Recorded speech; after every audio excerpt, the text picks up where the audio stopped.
I'm here at the Ragus factory in Slough, who travel the world to source sustainable sugars and provide a wide range of pure sugar products.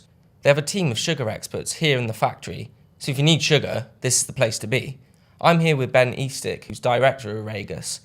So Ben, how did you get started in the business? In 1989, I joined a company called W.H. Breakspears to learn the art of brewing.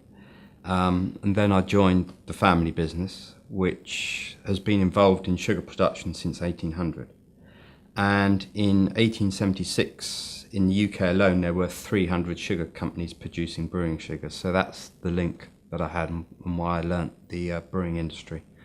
And how do you think Ragus has done business-wise this year, and what do you expect next year? Well, we moved the business in 2011, and we set ourselves a target growth of 5% year on year. In reality, we actually achieved 9%, which was fantastic. This year, the first half of the year, it's leveled out, the growth. But since July, we've seen quite a few orders coming on stream with new clients leading up to Christmas.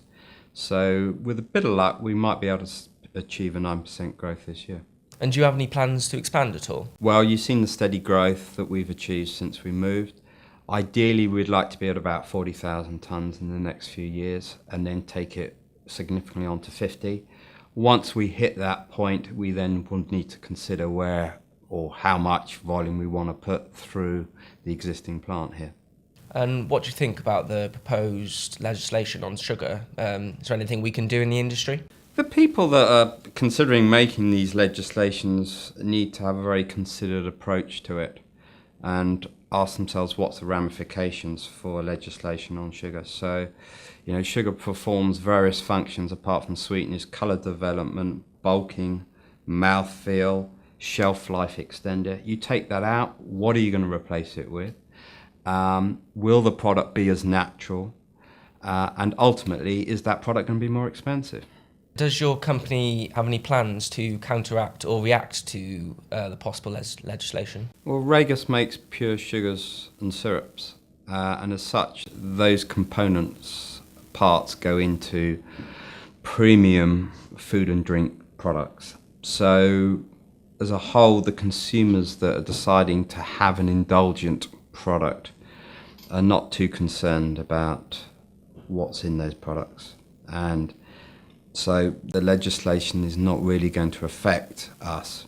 The only area that it would potentially affect us, and we're starting to see signs of it, is sugar in cereals. And what are your thoughts on the latest Food and Drink Federation advice to smaller and medium-sized producers on sugar reduction and reformulation?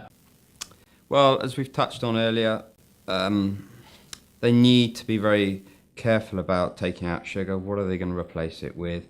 What's the effect of that ultimately on the stability of the product and the cost of the product, and is it as natural still?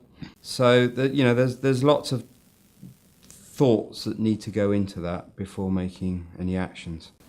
Due to health concerns, is there a growing demand for more sugars and natural products rather than redefined sugars?